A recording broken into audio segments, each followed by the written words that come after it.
الحمد لله نحمده ونستعينه ونستغفره ونعوذ بالله من شرور أنفسنا وسيئات أعمالنا من يهده الله فلا مضل له ومن يضلله فلا هادي له وأشهد أن لا إله إلا الله وحده لا شريك له وأشهد أن محمدا عبده ورسوله اللهم صل على محمد وعلى آل محمد كما صليت على إبراهيم وعلى آل إبراهيم إنك حميد مجيد اللهم بارك على محمد وعلى آل محمد كما باركت على إبراهيم وعلى آل إبراهيم إنك حميد مجيد أما بعد فإن خير الحديث كتاب الله وخير الهدي هدي محمد صلى الله عليه وسلم وشر الأمور محدثاتها وكل محدثة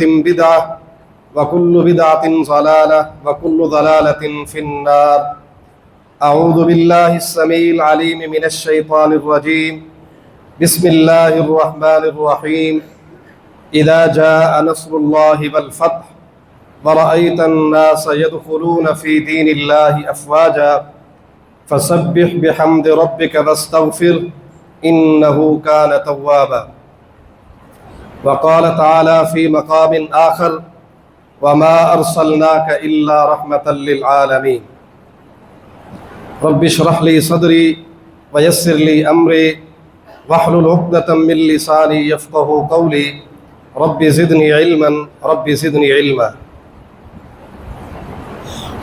مختصر حمد و ثنا اور درود و سلام کے بعد اللہ رب العالمین سے دعا ہے کہ مجھے حق سچ بیان کرنے کے بعد ہم سب کو اس پر عمل کی بھی توفیق نصیب فرمائے۔ ایک حدیث جسے امام ترمذی نے اپنی جامع میں، امام حاکم نے اپنی مستدرک میں صحیحین کے شرط پر نقل کی ہے، اور دیگر کئی کتب احادیث میں یہ حدیث مختلف طرق اور مختلف الفاظ کے ساتھ مروی ہے، تو وہ احادیث جو مختلف طرق مختلف الفاظ کے ساتھ، اس کا ایک خلاصہ آپ کے سامنے پیش کرنے کا ارادہ ہے۔ اللہ رب العالمین مجھے صحیح بیان کرنے کی توفیق نصیب فرمائے۔ روایت کچھ یوں ہے کہ خرج ابو طالب الی الشام، ابو طالب شام کی طرف اپنا تجارتی قافلہ لے کر مکہ سے چل پڑا ہے، مکہ سے شام کی طرف اپنا تجارتی قافلہ لے کر چل پڑا ہے، اور اس کے ساتھ قریش کے اور بزرگ بھی موجود ہیں، ساتھ ہی ساتھ جناب محمد الرسول اللہ صلی اللہ علیہ وسلم کو بھی لے لیا۔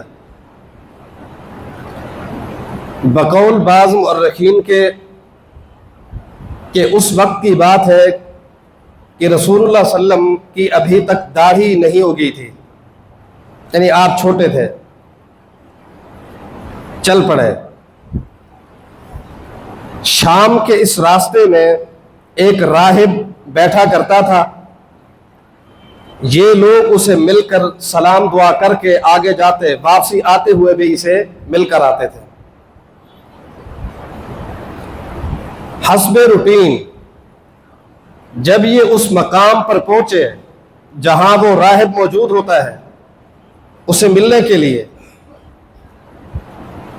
تو یہ دیکھتے ہیں کہ وہ راہب ان کے استقبال کے لیے، ان کو ملنے کے لیے پہلے ہی وہ آیا ہوا ہے۔ یہ پریشان ہو گئے کہ پہلے بھی تو ہم آتے جاتے تھے، ملاقات کے لیے ہم ہی جاتے تھے، آج پہلی مرتبہ یہ ہمارے استقبال کے لیے آیا ہوا ہے۔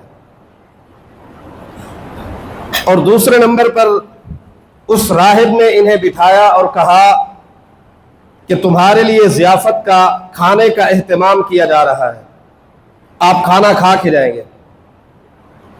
ان کی پریشانی میں اضافہ ہو گیا کہ پہلے بھی تو آتے تھے، اتنا پروٹوکول پہلے تو کبھی نہیں ملا۔ بہرحال کھانے کا انتظام ہو گیا، تو جب وہ کھانا لے کر آیا تو اس نے پوچھا کہ وہ ایک لڑکا جو تمہارے ساتھ تھا وہ کہاں ہے؟ انہوں نے جواب دیا کہ جہاں ہماری سواریاں ہیں، ہمارے اونٹ گھوڑے یا جو بھی سواریاں تھیں وہ وہاں موجود ہے، بلاؤ اس کو۔ بلایا گیا تو جب آپ آ رہے تھے وَعَلَيْهِ غَمَامَةٌ تُظِلُّهُ، بادل کا ایک ٹکڑا تھا جو آپ کے ساتھ ساتھ چل کر آپ کو سایہ دے رہا تھا۔ جب آپ پہنچے اس راہب نے آپ کا ہاتھ پکڑا اور 3 باتیں کہیں، کہا کہ ہذا سید العالمین وہذا رسول رب العالمین یبعثہ اللہ رحمتا للعالمین، کہ یہ بچہ سردار ہے، یہ بچہ سردار بنے گا، وہذا رسول رب العالمین، اور یہ بچہ کائنات والوں کے لیے رسول بن کر آئے گا، یبعثہ اللہ رحمتا للعالمین، اور اسے اللہ ساری کائنات کے لیے رحمت بنا کر بھیجے گا۔ یہ 3 بشارتیں اس نے دیں، ایک سردار ہوگا، دوسرا نبی ہوگا، اور تیسری بشارت کہ ساری کائنات کے لیے رحمت للعالمین ہوگا۔ ان قریش کے، مکہ کے ان بزرگوں نے اس سے سوال کیا کہ ما علم کا، تجھے کیسے پتا چلا؟ تجھے کیسے پتا چلا؟ ہے ہمارے اندر، ہماری جماعت کا حصہ ہے، ہم لے کر آئے، تجھے کیسے پتا چلا؟ تو اس نے جواب دیا کہ انکم حین اشرفتم من العقبہ لم یبق حجر ولا شجر الا خر ساجدا، پہلے بھی تو تم آتے تھے، تمہارا آنا جانا میں دیکھتا تھا، لیکن آج میں نے عجیب منظر دیکھا کہ جب تم وادی کے قریب ہوئے تو میں نے دیکھا لم یبق حجر ولا شجر الا خر ساجدا، کوئی درخت کوئی پتھر ایسا نہ تھا مگر سارے سجدہ ریز تھے، سجدے میں پڑے ہوئے تھے۔ اور میں یہ سمجھتا ہوں کہ ولا یسجدان الا لنبی، یہ درخت اور پتھر تعظیمی سجدہ، عبادت کے لیے نہیں، سجدہ تعظیمی نبی کے علاوہ کسی کو کرتے ہی نہیں ہے، درخت ہو یا پتھر ہو، لا یسجدان الا لنبی، نبی کے علاوہ یہ کسی کو سجدہ کرتے ہی نہیں۔ اور دوسری بات، جب میں کھانا لے کر آیا میں نے پوچھا کہ وہ بچہ کہاں ہے، تو آپ لوگوں نے جواب دیا کہ وہ جہاں ہمارے جانور ہیں، سواریاں ہیں، ان کی حفاظت کے لیے وہاں وہ موجود ہے۔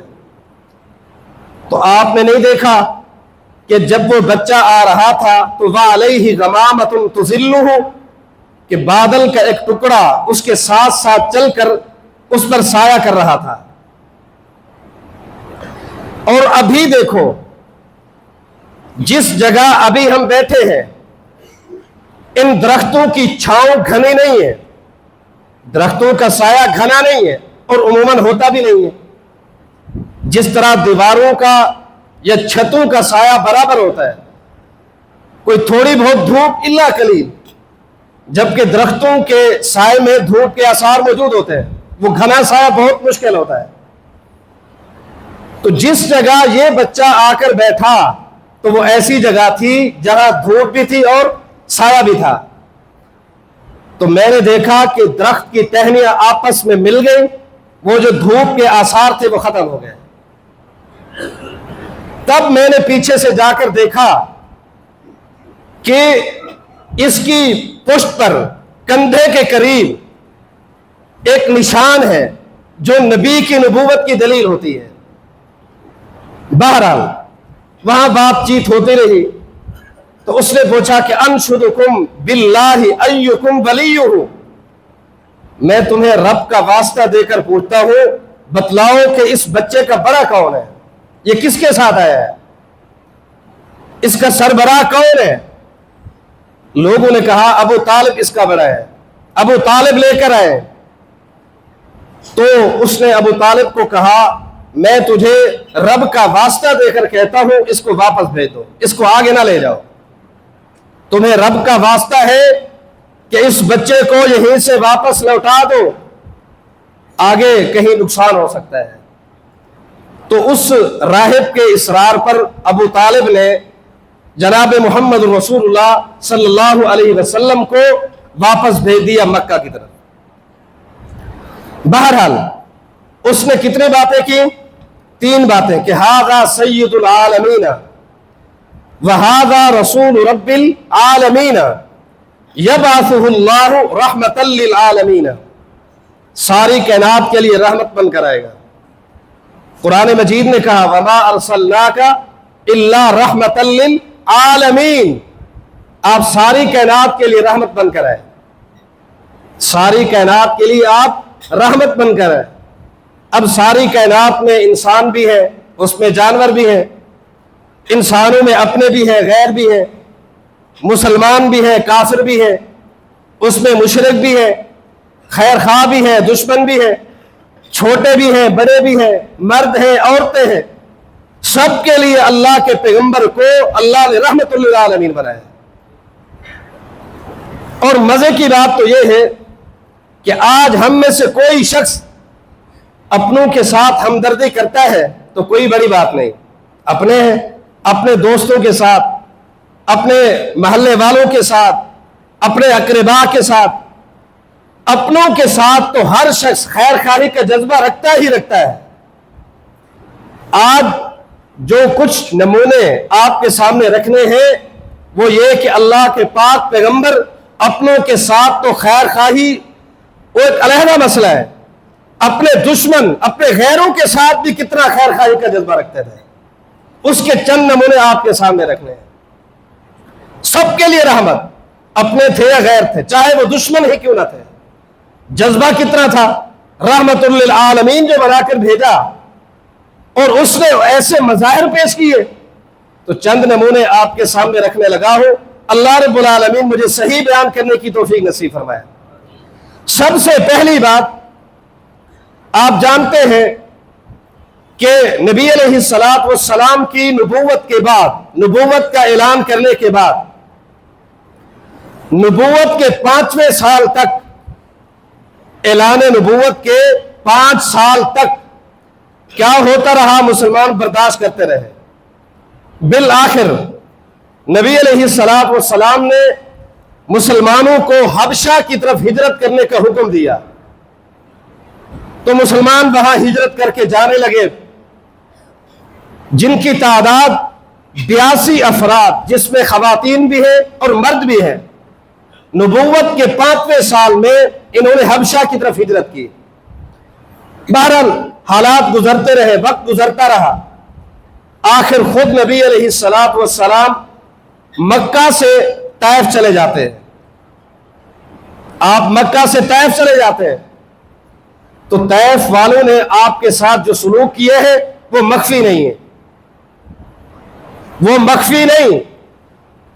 آپ کتنا لہولہان ہیں، کتنا زخمی ہیں، آپ مکہ واپس آنا چاہتے ہیں، ایک دیوار کے سہارے آپ تشریف فرما ہیں، آپ بیٹھے ہیں کہ عتبہ اور شیبہ یہ دونوں بھائی ہیں، ربیہ کے بیٹے ہیں، عتبہ اور شیبہ ربیہ کے بیٹے، ساتھ ہی ان کا انگوروں کا باغ ہے، انگوروں کا ایک باغ ہے، اور اس باغ کے قریب ہی کسی دیوار کے ساتھ آپ ٹیک لگا کر بیٹھے ہیں۔ ان دونوں نے دیکھا بے شک دشمنی ہے، بے شک اختلاف ہے، لیکن اپنے ایک غلام، عیسائی غلام جس کا نام عداس ہے، عداس، اسے بلایا اور انگوروں کا ایک گچھا دیا، کہا جاؤ اسے دے کر آؤ۔ عداس وہ انگوروں کا گچھا لے کر حاضر ہوا، آپ نے لیا اور بسم اللہ پڑھ کر کھانے لگے۔ جب عداس نے بسم اللہ سنی وہ پریشان ہو گیا، بول پڑا کہ یہ جملہ، یہ کلمہ میں نے عرب کی زبان سے تو کبھی نہیں سنا، پہلی بار آپ کی زبان سے سنا بسم اللہ پڑھ کر، تو آپ نے اس سے پوچھا تو کون ہے، کہاں سے ہے؟ اس نے کہا میرا نام عداس ہے، میں نینوا مقام سے آیا ہوں۔ نبی علیہ السلام نے فرمایا اچھا، وہ نینوا مقام جہاں میرا بھائی یونس رہا کرتا تھا، جہاں میرا بھائی یونس رہا کرتے تھے، تو وہاں سے ہے۔ عداس کہنے لگا کہ یونس علیہ السلام کو فوت ہوئے تو سینکڑوں سال ہو گئے، آپ کو کیسے پتا ہے کہ نینوا یونس علیہ السلام کا علاقہ ہے، ان کا مسکن ہے؟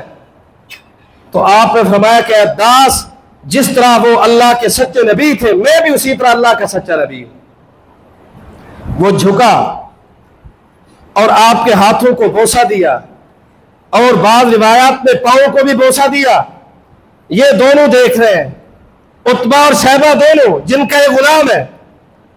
واپس پہنچا تو کہا تو نے اچھا نہیں کیا، ٹھیک ہے، ہم نے عذراء ہمدردی انگوروں کا ایک گچھا بھیجا ہے، ٹھیک ہے، اس کا مطلب یہ ہے کہ تو اس کا دین قبول کر لے گا۔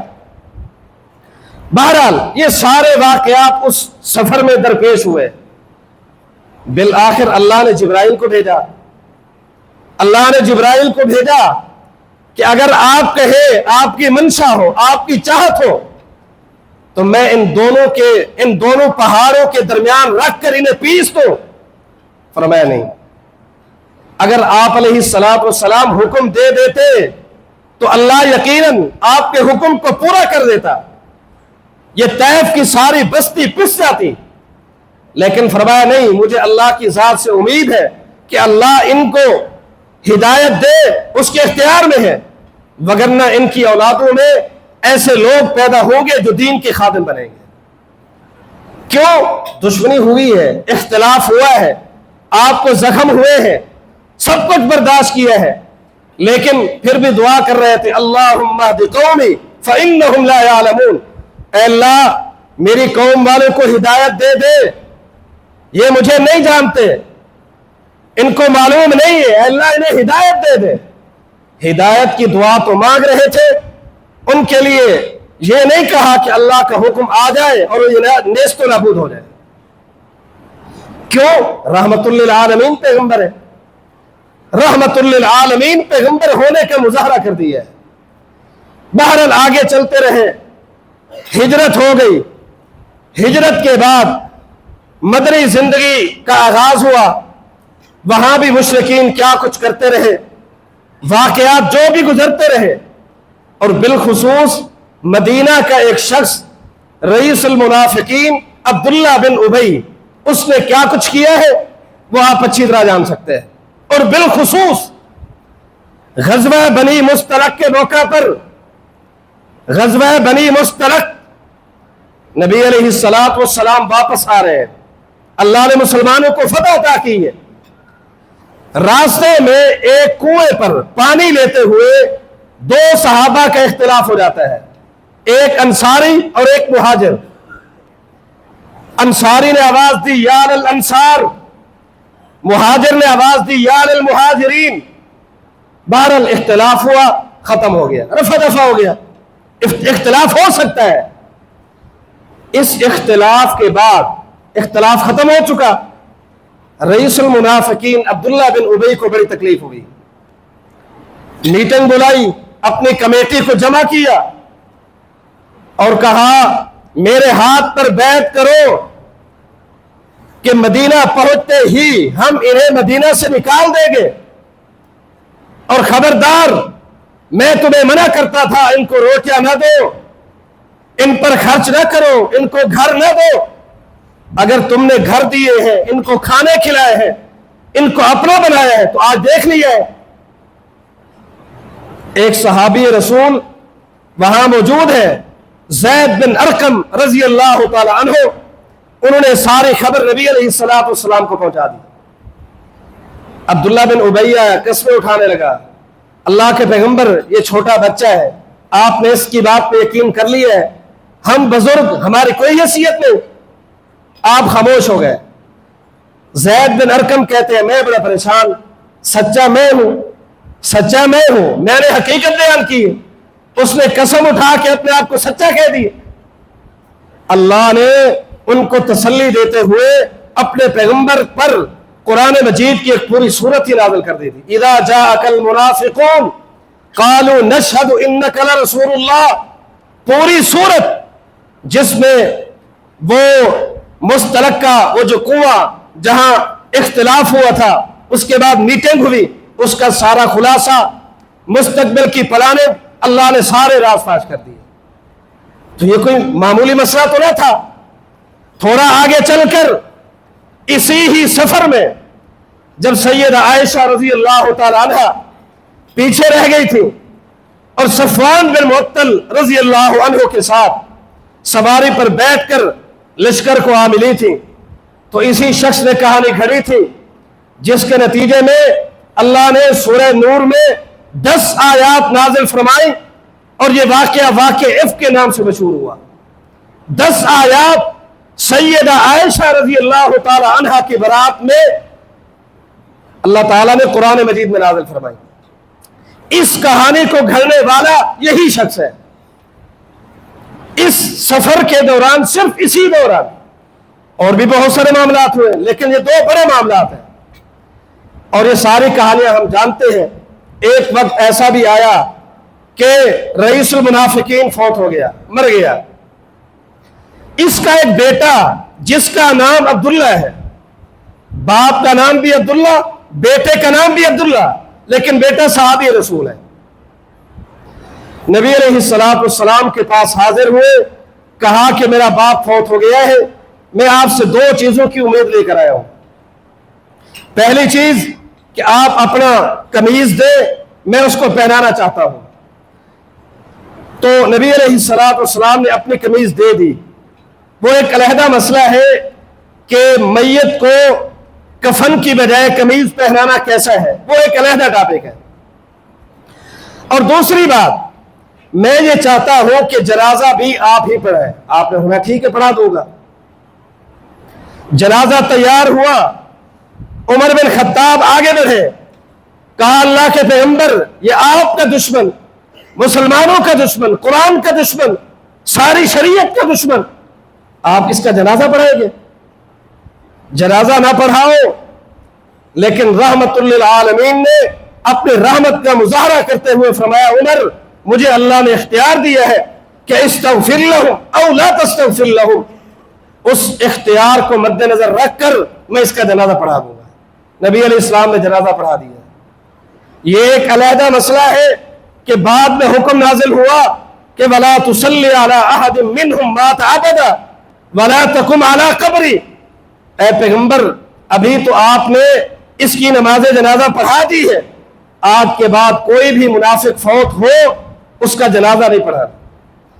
نبی علیہ السلام نے اپنے اتنے بڑے دشمن کی نماز جنازہ پڑھا دی۔ ساری زندگی کے سارے احوال سامنے ہیں، کیوں پڑھائے جنازہ؟ رحمت للعالمین کا مظاہرہ کرتے ہوئے جنازہ پڑھا دیا۔ تھوڑا آگے چل کر صلح حدیبیہ کے موقع پر آپ جانتے ہیں کہ 1400 صحابہ مدینہ المنورہ سے روانہ ہوئے عمرے کے لیے۔ حدیبیہ کے مقام پر انہیں روک دیا جاتا ہے، وہاں ایک صلح ہوئی، صلح حدیبیہ، یہ غزوۃ الحدیبیہ کا نام بھی دیا جاتا ہے، اور بھی نام ہے۔ تو کچھ صلح نامہ وہاں لکھا گیا۔ ان صلح کی جو شرائط تھی ان میں سے ایک شرط یہ بھی تھی کہ جو درمیان کے قبائل ہیں جن کا تعلق نہ مسلمانوں کے ساتھ ہے اور نہ ہی مشرکین مکہ کے ساتھ ہے، درمیان والے ہیں، ان کو اس بات پر کھلی چھوٹ دی جائے کہ جو قبیلہ جس کے ساتھ کھڑا ہو اس کو اختیار ہو، چاہے وہ مسلمانوں کے ساتھ ہو چاہے وہ مشرکین مکہ کے ساتھ ہو۔ ٹھیک ہے، یہ شرط طے ہو گئی۔ نتیجہ یہ نکلا کہ بنو نفاسہ یہ ایک قبیلہ ہے، یہ مشرکین کے ساتھ مل گئے، اور ایک دوسرا قبیلہ بنو خزاع یہ مسلمانوں کے ساتھ مل گئے۔ بنو خزاع مسلمانوں کے ساتھ اور بنو نفاسہ مشرکین مکہ کے ساتھ مل گئے۔ معاہدہ تھا جو جہاں چاہے اختیار ہے ہر ایک کو. تھوڑا ہی عرصہ گزرا کہ بنو نفاسہ کے کچھ لوگوں نے بنو خزاع کے کچھ بندے قتل کر دیے. یہ تو جو معاہدہ تھا، صلح تھی، اس کے خلاف ورزی ہو گئی. بنو خزاع کے لوگ نبی علیہ السلام کی خدمت میں حاضر ہوئے کہ اب ہمیں کیا کرنا چاہیے. آپ نے کہا تم جاؤ، میں تمہارے ساتھ ہوں. مشرکین مکہ کے پاس آپ نے بندہ بھیجا اور 3 شرائط ان کے سامنے رکھی. پہلی چیز کہ جو بنو خزاع کے مقتولین ہیں ان کی دیت ادا کی جائے. تم نے خلاف ورزی کی ہے لہذا دیت ادا کرو. ایسا نہیں ہو سکتا تو پھر بنو نفاسہ کے ساتھ جو تمہارا حلف نامہ ہے اسے ختم کر دو، ہم ان کے ساتھ دیکھ لیں گے، ان کا اور ہمارا معاملہ ہو جائے، آپ ہٹ جائے. اور تیسری بات یہ ہے کہ اگر آپ دیت بھی نہیں دیتے، بنو نفاسہ کے ساتھ حلف نامہ بھی ختم نہیں کرتے، تو جو آپ کے اور ہمارے درمیان جو صلح نامہ ہے وہ ختم. یہ 3 باتیں ہیں، ان میں سے ایک اختیار کرو. مشرکین مکہ کی بدبختی، انہوں نے تیسری شرط قبول کر لی کہ جو صلح حدیبیہ میں جو صلح نامہ لکھا گیا تھا وہ ختم. قاصد نبی علیہ السلام کے پاس آئے، پہنچے، اطلاع ملی، آپ نے خفیہ طور پر جنگی تیاری شروع کر دی. خفیہ طور پر اگرچہ ابو سفیان آیا منت سماجت کے لیے، لیکن نبی علیہ السلام نے کوئی رخ نہ دیا. صحابہ نے کوئی ہاتھ سے ہاں نہ ملائی، خالی ہاتھ واپس پلٹ گیا. نبی علیہ السلام نے خفیہ طور پر، خفیہ انداز میں مکہ پر حملہ کرنے کی تیاری شروع کر دی. فتح مکہ کی تیاری ہو رہی ہے، خفیہ انداز میں جنگ کی تیاری کرو. کہاں جانا ہے وہ بعد میں بتلایا جائے گا. سن 8 ہجری رمضان المبارک کی 10 تاریخ ہے. رمضان المبارک کی 10 تاریخ سن 8 ہجری نبی علیہ السلام 10,000 افراد پر مشتمل ایک لمبا چوڑا جنب غفیر لے کر مکہ کی طرف روانہ ہوئے اور جو عمومی شاہراہ تھی اسے چھوڑ دیا. چلتے چلاتے آپ جانتے ہیں کہ قراء الغمیم کے مقام پر آپ نے روزہ افطار کر لیا تھا. وقت گزرتا رہا، سفر چلتا رہا، حتیٰ کہ مکہ المکرمہ کے 25 کلومیٹر دور ایک مقام ہے مر الزہران کا. مر الزہران کے مقام پر آپ نے پڑاؤ ڈالا. مر الزہران میں ایک بڑا وسیع و عریض میدان ہے، شام کا وقت ہے، پڑاؤ ڈال دیا گیا. آپ نے فرمایا میرے صحابہ، کوئی شخص بھی کسی دوسرے کے خیمے میں، کسی دوسرے کے چولہے میں کھانا نہیں کھا سکتا. اپنی آگ جلاؤ، اپنا چولہا جلاؤ، اپنا کھانا خود ہی تیار کرو.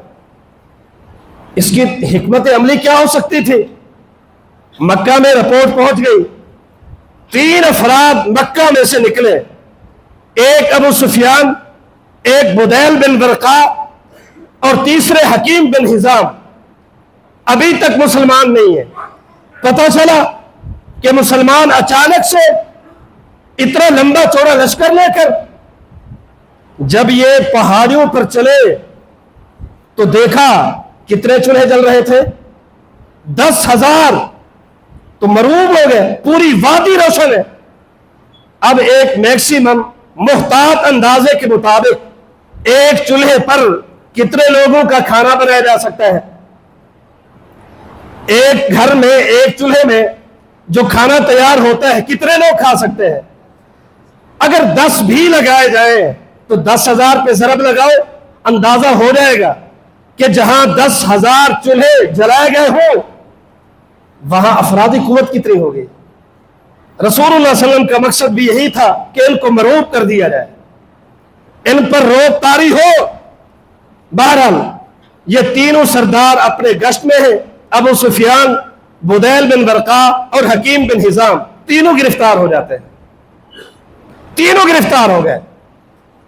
بہرحال پہنچے نبی علیہ الصلوۃ والسلام نے انہیں منع کر دیا تھا صحابہ کو کہ قتل نہیں کرنا، قتل نہیں کیا گیا، نتیجتاً تینوں ہی مسلمان ہو گئے، تینوں مسلمان ہو گئے، بدیل بن ورقا، حکیم بن حزام اور ابو سفیان۔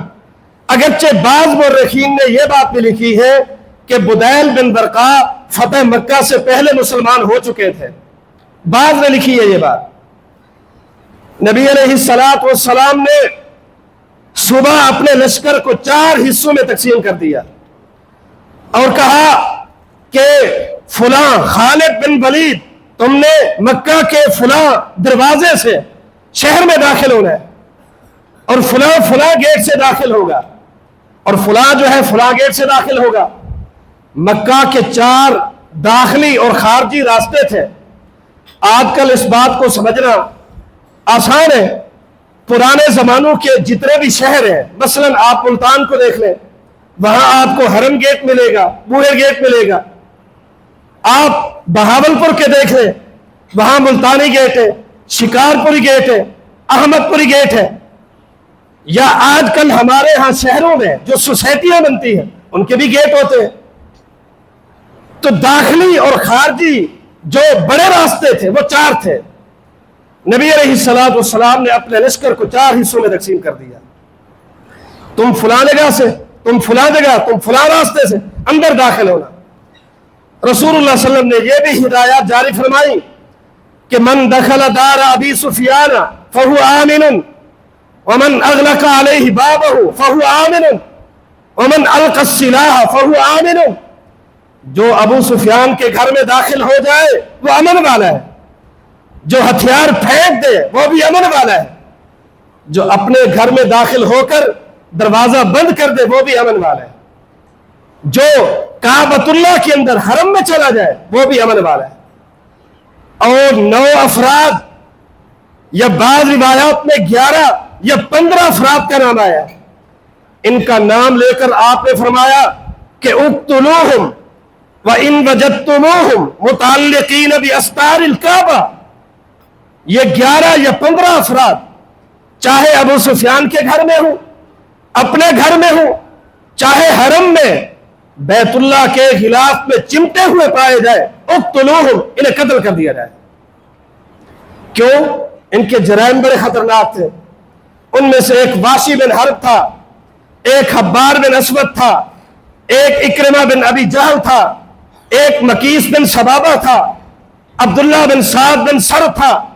اس طرح 11 یا 15 افراد نام لے کر کہا جہاں بھی ہو ان کے لیے کوئی معافی نہیں ہے۔ ہدایات کے مطابق نبی علیہ الصلوۃ والسلام کا یہ لشکر مکہ میں داخل ہوا چاہتا ہے۔ یہاں ایک بات، آپ نے یہ ہدایات کیوں جاری کی؟ اہل مکہ کی سابقہ زندگی اپنے سامنے نہیں ہے، اہل مکہ کی گزشتہ زندگی جن کے ستائے ہوئے ہم نے مکے کو چھوڑا تھا وہ ہمارے سامنے نہیں ہے۔ ابو سفیان کے گھر میں داخلہ امن کی ضمانت، اپنے گھر کا دروازہ بند کرنا امن کی ضمانت، حرم میں داخل ہونا امن کی ضمانت۔ کیوں؟ اس لیے کہ آپ لڑائی کرنا ہی نہیں چاہتے تھے، آپ نہیں لڑنا چاہتے تھے۔ کیوں؟ رحمت للعالمین جو تھے مکہ میں داخل ہوئے تو جس راستے پر حضرت خالد بن ولید رضی اللہ تعالیٰ عنہ اپنے لشکر کی قیادت کر رہے تھے، ان کے سامنے ابو جہل کا بیٹا اکرمہ اور اس کے چند ساتھی میدان میں اترے، اور معمولی سی جھڑپ ہوئی۔ انہیں کیا معلوم تھا کہ آج اسلام کا یہ عظیم الشان لشکر اپنی شان و شوکت کے ساتھ مکہ میں داخل ہوا چاہتا ہے۔ تھوڑی ہی دیر گزری، مکہ بھی چھوڑ کر بھاگ گئے، سارے بھاگ گئے۔ ان بھاگنے والوں میں سے جن کے خلاف بڑا سخت اعلان تھا ان میں سے ایک اکرمہ ہے۔ اکرمہ کی بیوی ام حکیم بنت حارث یہ اسی موقع پر مسلمان ہو جاتی ہے۔ کس کی بیوی ہے؟ اکرمہ کی بیوی ہے، ابو جہل کی بہو ہے، مسلمان ہو جاتی ہے، اور ساتھ ہی کہتی ہے اللہ کے پیغمبر اگر آپ میرے خامد کو معاف کر دے تو مجھے امید ہے وہ بھی مسلمان ہو جائے گا۔ آپ نے فرمایا جا ام حکیم، میں نے اسے معاف کر دیا ہے۔ اس کے آنے سے پہلے نبی علیہ السلام نے اسے معافی کا اعلان کر دیا۔ حبار بن اسود یہ کون شخص ہے؟ یہ وہ شخص ہے کہ سن 2 ہجری میں نبی علیہ السلام نے اپنے داماد ابو العاص کو کہا تھا کہ تم بے شک بدر کے قیدی ہو، تجھے میں ایک شرط پر چھوڑتا ہوں کہ مکے پہنچ کر میری بیٹی زینب کو مکے سے روانہ کر دینا۔ بہرحال اس بندے نے اپنا وعدہ پورا کیا، اس نے اپنی بیوی سیدہ زینب رضی اللہ عنہا کو امن و امان مکے سے روانہ کر دیا تھا۔ حبار بن اسود کو پتا چلا کہ ہمارے دشمن کی بیٹی وہ بھی خیر و عافیت کے ساتھ، اس نے پتھر یا نیزہ مارا، زخمی ہوئے اور اسی زخمی حالت میں مدینہ تک سفر ہوا۔ نبی علیہ السلام کو کتنا دکھ تھا، اس لیے آپ نے فرمایا تھا جہاں بھی ملے اسے قتل کر دیا جائے۔ آیا معافی مانگی، آپ نے اسے بھی معاف کر دیا۔ وحشی بن حرب جس نے احد کے میدان میں نبی علیہ السلام کے چچا حضرت حمزہ کو شہید کیا تھا، فتح مکہ کے دن یہ طائف بھاگ گیا۔ جب طائف والے اسلام قبول کرنے کے لیے آئے، یہ بھی آ گیا، درمیان میں کھڑا ہو کر کلمہ پڑھا۔ آپ نے فرمایا کہ واشی ہو؟ کہا واشی ہو۔ فرمایا کہ تو نے کلمہ پڑھ لیا ہے، تیرا اسلام قبول ہے، لیکن غیب عنی وجہک، میرے سامنے نہ بیٹھا کرو، مجھے اپنے چچا کی تڑپتی ہوئی لاش نظر آ رہی تھی۔ ٹھیک ہے میں نے معاف کر دیا ہے، تیرا جرم معاف ہے، معاف کر دیا ہے میں نے، لیکن آنکھوں کے سامنے نہیں بیٹھ۔ اتنے بڑے دشمن معاف کر دیا ہے، اور جس عورت نے اس کو ابھارا تھا، اسے ترغیب دی تھی، ابو سفیان کی بیوی ہندہ، وہ آئی مسلمان ہوئی، نبی علیہ السلام نے اسے بھی معاف کر دیا۔ جو بھی آتا رہا معافی مانگتا رہا، نبی علیہ السلام معاف کرتے رہے، حتیٰ کہ آپ نے پوچھا عثمان بن ابی طلحہ کہاں ہے؟ اس سے چابی لی گئی۔ عثمان بن طلحہ کو وہ بات یاد آ گئی کہ جب نبی علیہ السلام نے مجھے آج سے کچھ عرصہ قبل یہ بات کہی تھی کہ عثمان مجھے چابی دو، میں بیت اللہ میں داخل ہونا چاہتا ہوں، میں نے چابی نہیں دی تھی، اور آپ نے کہا تھا اے عثمان آج چابی تیرے پاس ہے، تو مجھے نہیں دے رہا، لیکن ایک وقت آئے گا یہ چابی میرے ہاتھ میں ہوگی، جسے میں چاہوں گا اسے دوں گا۔ عثمان بن طلحہ کو وہ منظر یاد آیا، غم کے عالم میں چلے گئے۔ نبی علیہ السلام نے واپس بلوایا اور کہا یہ رکھو چابی اپنے پاس رکھو، ان اللہ یامرکم ان تؤدوا الامانات الی اہلھا۔ دن گزر گیا، بیت اللہ کے سارے بت توڑے گئے، پاک صاف کیا گیا، رات ہوئی۔ اب عمومی طور پر جو لوگ مکہ میں مقیم تھے وہ پریشان تھے کہ ہمارے لیے کیا حکم نامہ جاری ہوگا، آج تو حکومت ہے، آج تو غلبہ ہے، اتنی بڑی تعداد اچانک سے ہمارے اوپر حملہ آور ہوئی ہے، اور ہمارے نوجوان، ہمارے لڑاکے، ہمارے جنگجو وہ تو شہر ہی چھوڑ کر بھاگ گئے ہیں، ہمارے ساتھ کیا ہونے والا ہے۔ اگلا دن ہوا، سارے لوگ جمع ہیں، نبی علیہ السلام نے صرف ایک ہی بات پوچھی اور کہا مکہ والو تم مجھ سے کیا امید رکھتے ہو، مجھ سے کیا امید رکھتے ہو؟ کہا ہم آپ سے معافی کی امید رکھتے ہیں، ہم آپ سے خیر خواہی کی امید رکھتے ہیں۔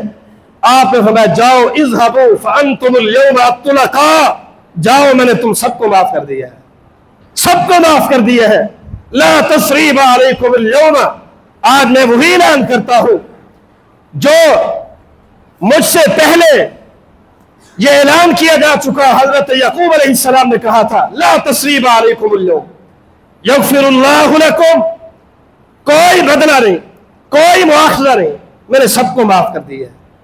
نبی علیہ السلام بدلہ لے سکتے تھے، آپ بدلہ لے سکتے تھے، آج غلبہ تھا، آج اقتدار بھی تھا، حکومت بھی تھی، سب کچھ تھا، لیکن ان ساری چیزوں کے باوجود آپ نے اپنے رحمت للعالمین کا مظاہرہ کرتے ہوئے آپ نے اپنے سارے دشمنوں کو معاف کر دیا، ماں سوا چند کے۔ ان میں سے ایک عبداللہ بن خطل تھا، وہ بیت اللہ کے غلاف کے ساتھ چمٹا ہوا تھا، قتل ہو گیا۔ مکیس بن سبابہ ایک بازار میں ہاتھ آیا، مارا گیا۔ اسی طرح کچھ لوڈیاں تھیں، وہ بھی ماری گئی، لیکن جو معافی مانگتے آتا رہا وہ معاف ہوتے گئے، ان کے اسلام قبول ہوتا رہا۔ یہاں ایک سوال پیدا ہوتا ہے کہ آخر اتنا بڑا جگرا، اتنا بڑا حوصلہ، ہم تو چھوٹی چھوٹی باتوں کو لے کر ساری زندگی انہیں پالتے رہتے ہیں۔ چھوٹی سی بات میں ناراضگی ہو گئی، غصہ ہو گیا، ساری زندگی جب تک حیاتی ہے آنا جانا ختم، رشتہ داری، تعلقات، ساری چیزیں ختم۔ ہے کون؟ مسلمان، اس نبی کا کلمہ پڑھنے والے جس نے اپنے ان بڑے بڑے دشمنوں کو سرعام معاف کر دیا تھا۔ تو بہرحال وجہ کیا ہے؟ ایک وجہ یہ ہے، اس لیے کہ یہ وہ خفیہ عمل ہے جسے اللہ کے علاوہ کوئی نہیں جانتا، کہ آپ نے دلی طور پر یہ عمل کیا ہے یا لوگوں کے دکھلاوے کے لیے، اس کا تعلق دل کے ساتھ ہے۔ تو اس لیے اللہ رب العالمین نے فرمایا فمن عفا واصلح فاجرہ علی اللہ، جس نے کسی کو معاف کر دیا، اپنے اصلاح کر لی، صلح ہو گئی، اس کا اجر کتنا ہے؟ فاجرہ علی اللہ، میں قیامت کے دن اسے راضی کروں گا۔ بہرحال یہ چند نمونے رسول اللہ صلی اللہ علیہ وسلم کی سیرت کے حوالے سے آپ کے سامنے رکھے ہیں۔ اللہ رب العالمین سے دعا ہے کہ ہمیں بھی یہی کردار، یہی سیرت اختیار کرنے کی توفیق نصیب فرمائے۔ اقول قولی ھذا وما علی الا البلاغ۔